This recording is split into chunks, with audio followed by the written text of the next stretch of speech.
Well, I think that maybe sort of a minimum sort of target for Bitcoin, like, hey, when does Bitcoin have to reevaluate whether it's peaking is when the value of Bitcoin exceeds the value of above ground gold today. And that's 16 trillion. And the reason I think that's a fair benchmark is that, gold might have some industrial uses and it has jewelry uses, but the principal reason it's got 16 trillion of value is it's viewed as almost a singular hedge against currencies and against calamity. And to me, Bitcoin is far more resilient and useful if we were ever in a circumstance where you actually need to start using gold. I mean, Bitcoin Zella stands out with its simplicity and clarity. We've crafted an experience that anyone can dive into, whether you're a crypto expert or just a new to the crypto world. Now guess who keeps his eye on us? The author of best-selling book Rich Dad Poor Dad, Robert Kiyosaki. And we want to take this opportunity and thank all the people who trusted us, and we read every comment. And the best part, it's free. Subscribing now means you will get all new information for free. Don't just follow the trends, stay ahead of them. Subscribe to Bitcoin Zella today and enjoy the new edge. In today's video, Tom Lee talks about his bullish outlook on Bitcoin and what allocation is optimal for a traditional portfolio. Will Bitcoin overtake gold's $16 trillion market cap? Wealth concentration is fueling division and frustration. Can Bitcoin help solve this? And more. If you try to, carry $1 million worth of gold, you probably need a couple friends to help carry that. You can carry $1 million of Bitcoin on a wallet or, in your mind if you can memorize your address. So to me, I think it's a far more useful hedge against calamity. But on top of that, of course, it has other uses. In fact, over time, it's arguably going to be pretty widely used, maybe not for direct payments, but as a source of collateral or type of collateral. And so I don't know. So, it'll be some multiple of what gold is today, but I would say reaching 16 trillion seems somewhat reasonable. One, I would just point out, I think it's easier to have conviction on a longer term price than a shorter term. Because in the short term, there's a lot more factors beyond fundamentals that affect, a price of anything that trades on a market.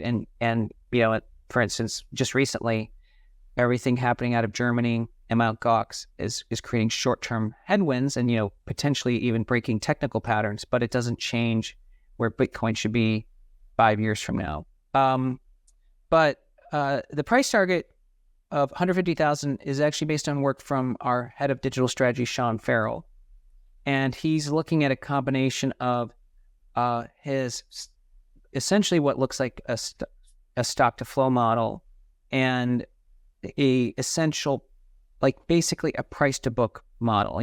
What is Bitcoin cost to produce and what is that break even and what multiple should you assign to that? And he triangulates to 150,000 roughly by the end of the year. And I think that's pretty achievable. It really principally only happens if the S&P actually can rally into the end of the year, and that's our base case. Bitcoin sets up a crunch climax to July at $70,000, comes into view in time for the monthly close. In what promises to be a frantic few days for BTC price action, bulls are attempting to claw back lost support at key psychological levels. Can they succeed? This is the question on everyone's lips going forward as Bitcoin returns to price points absent for nearly 2 months. The weekly close did not disappoint, saving the market from a red candle, but continued momentum is now essential. On paper, the situation looks promising. Miners are recovering, macroeconomic signals increasingly favor risk assets, and traders are betting on the end of Bitcoin's post-halving retracement. That said, the scope for flash volatility is there. The United States Federal Reserve will decide on interest rate changes this week, while Chair Jerome Powell can move markets in an instant with his press commentary. U.S. unemployment data will hit at the end of the week, providing a final window for erratic crypto price moves. Unsurprisingly, traders are in a positive mood as Bitcoin approaches key resistance below March's all-time highs. Every halving event, Bitcoin goes through a couple months of choppy price action, popular trader Gel wrote in one of his latest posts on X. Once that phase comes to an end, the true bull market starts. This time probably won't be different.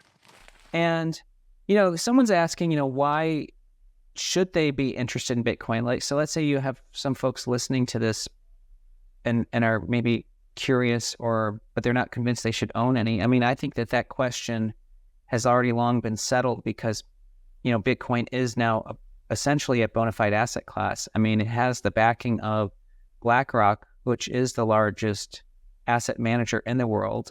Larry Fink even today was speaking post earnings about how important Bitcoin is to the future of BlackRock. And it's something that they're encouraging clients to adopt.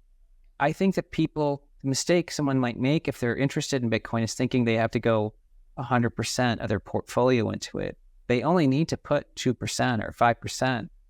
And, if you think about someone sitting on cash, that's like 1 year's worth of interest on their portfolio. They just have to dedicate to crypto. We made that recommendation when we first wrote about Bitcoin that they should put 1% to 2%. Today, if they didn't rebalance that recommendation, it's 80% of their total portfolio. So it's been a huge winner for our clients, and many have told us it's really changed their lives by making what they saw as a kind of a low risk bet, 2% allocation into crypto. And I think that's how people should look at it today, because Bitcoin isn't peaking. It's not that widely adopted yet. There's still so many skeptics, and there's many financial firms that are restricting their clients from having access to exchange versions of Bitcoin. So the ETF today is not even approved for many firms. And it tells me that there's still a lot of future holders of crypto. And I think that mistake someone could make today thinking Bitcoin's not relevant is the financial system does work really well in the US for wealthy Americans. But even in America, I think that only 45% of Americans actually have a bank account. And another 25% consider prepaid credit cards and debit cards as their primary form of banking. I mean, banking is very expensive in America, and that's for one of the wealthiest nations in the world. Outside the US, crypto is really going to prove to be a much more low-cost banking system for folks, especially if they want to do remittances and move money around the world. The key feature of recent days was U.S. presidential candidate Donald Trump's speech at the Bitcoin 2024 conference in Nashville, Tennessee. Trump, along with fellow contender Robert Kennedy Jr., pledged to turn the 200,000 BTC confiscated by the U.S. government into a strategic reserve if elected. While already rumored to be the case, Trump's confirmation did little to shift BTC price action itself, which conversely headed lower in the hours following. For trader Don Crypto Trades, however, it is a question of time. In his latest text content, he suggested that the real move on BTC/USD may only now be starting. The rumor that Trump would announce his strategic Bitcoin reserve started last week. During that time, dollar BTC mostly traded up, while stocks took a massive beating, he summarized. Usually, BTC would have traded down considerably during such weakness in the general markets. But it didn't, which I think is mostly contributed to this narrative that was going on. We likely traded 5 to 10% higher than we should have because of this. His press conference, which will follow the latest Federal Open Market Committee (FOMC) decision on interest rates, can dictate longer-term expectations for economic policy simply by the tone of language used. That said, markets see few surprises from the decision itself. No rate cuts are expected until the next FOMC meeting in September. The latest estimates from CME Group's FedWatch tool put the odds of rates staying the same this month at nearly 96%. Conversely, they have fully priced in a cut in some form for September. Those cuts are the key focus for crypto and risk asset traders, as their presence should boost overall investment liquidity. This week, however, the Fed is not alone. U.S. jobless claims will follow FOMC, providing even more scope for surprise crypto market moves. And do not forget to subscribe to Bitcoin Seller.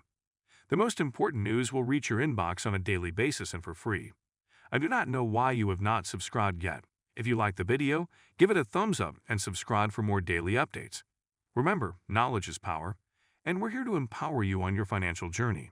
Until next time, happy investing.